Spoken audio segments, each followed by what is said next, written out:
বড়দেরকে প্রণাম, ছোটদেরকে ভালোবাসা জানিয়ে দিনের শুরুটা। ঘুম থেকে উঠেই জানালা খুলতেই সোজা সূর্য মামা একদম খাটে এসে পড়ল। হাতে আমার তখন চায়ের কাপ। চা খেতে খেতে উপভোগ করছি সকালটা।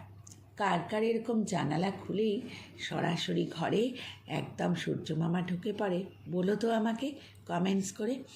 আর তারপরে যদি চায়ের কাপ হাতে নিয়ে বেশ একটু কিছুক্ষণ সময় কাটানো যায়। বাইরের ওয়েদারটাও তোমাদেরকে কিন্তু একটু দেখিয়ে দিলাম। আকাশটা পরিষ্কার, প্রচণ্ড রোদ উঠেছে। শীতকালে রোদ না উঠলে কি ভালো লাগে বলো? তবেই না একটু ঘুরতে যাওয়ার মজা। মানে শীতকালেই তো ঘুরবো। তারপরে ভাবতে ভাবতে সোজা চলে এলাম রান্নাঘরে তখন একটুখানি সবজি ভেজে নিলাম। শীতকালে তো অনেক রকম সবজি ভাজা যায়। আমিও যেগুলো হাতের কাছে পেয়েছি দিয়ে দিলাম। কিছুটা চিড়ে দিয়ে দিলাম, একটু চিড়ের পোলাও করে তৈরি করে নেব সকালের জল খাবারটা। আচ্ছা, তোমরা কে কে খাও চিড়ের পোলাও? এগুলো তো বহু পুরনো দিনের খাবার। আমাদের সময় মায়েরা হয়তো এই টিফিনগুলোই দিত। তারপর দুটো ভাগে ভাগ করে নিলাম। এই যে খাবার আমার রেডি।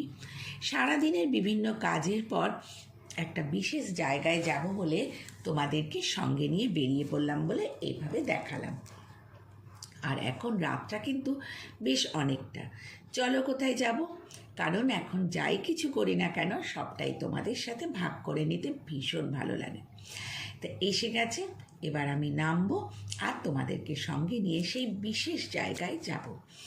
এই যে এই প্রাণীটি আমাকে কিন্তু সত্যি খুব ভালোবাসে। হয় আমি বা ছেলে যেই নামুক না কেন, ও জানে ওর জন্য দুটো বিস্কুট আমাদের হাতে থাকবেই। আর এরা এতটাই প্রভুভক্ত হয় বলার নেই। মানুষ অনেক সময় কিন্তু বিট্রে করে, কিন্তু পশু পাখি করে না। তারপর বেরিয়ে পড়েছিলাম সেই বিশেষ জায়গায় যাব। যেন মনে হচ্ছে চাদরে মোড়া পুরো শহরটা। দেখো কি সুন্দর লাইটের চাদরের নিচ দিয়ে যখন যাচ্ছি, ঠিক মনে হচ্ছে ওপরে একটা ছাউনি রয়েছে যেটা আলোয় মোড়া। পথ চলতে চলতে উপভোগ করছি বিভিন্ন জায়গায় বিভিন্ন রকম আলোকসজ্জার মধ্যে দিয়ে একদম যীশুখ্রিস্টের দিনটা পালন হচ্ছে, মানে 25 ডিসেম্বরটা। তোমাদেরকেও জানিয়ে দিই, মেরি ক্রিসমাস। তোমরা সবাই ভালো থাকবে। নতুন বছরে সবাই আনন্দ করে উপভোগ করো নতুন বছরটা। আর আমার যাত্রাপথের সঙ্গী এই যে পাশে আমার পুত্তুর মানে ছেলে, আর পেছনে তো কর্তামশাই রয়েছে। এক সময় এই ছেলেই আমার হাত ধরে পথ চলতো, হাত ধরে রাস্তায় এপার ওপার করা, পড়তে নিয়ে যাওয়া, কত কিছু। আর এখন কয়েকটা বছরে যেতেই ঠিক সব কিছু কেমন বদলে গেল। এখন ও আমার হাত ধরে রাস্তা পার করে দেওয়া বা ওর ভরসায় আমি এখন সব জায়গায় যাই। এটাই হয়তো সময়, তাই নয় কি? কখন যে ছেলে বাবা হয়ে উঠল আমি নিজেও বুঝতে পারলাম না। কয়েকটা বছরের মাত্র ব্যবধান।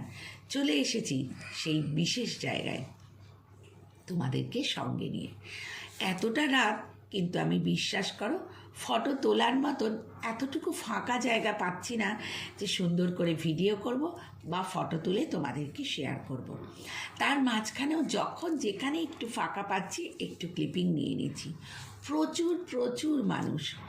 আমার জানা ছিল না তিলোত্তমা কলকাতার বুকেও এত রাত্রে বিশেষ দিনগুলো এইভাবে উপভোগ করে মানুষরা। প্রচুর মানুষ, ছোট ছোট বাচ্চারা থেকে বড়রা তো আমরা আছি। কি সুন্দর শান্তার বাড়িটা, স্বপ্নের মতন।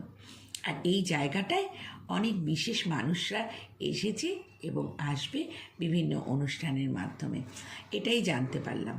হাঁটতে হাঁটতে শুধু একটাই কথা ভাবছি, কিভাবে এখন 25শে ডিসেম্বর গুলো পালন হয় আর আমার ছোটোবেলায় কিভাবে পালন হতো। যাক, সব গল্পের সমাপ্তি এখানে।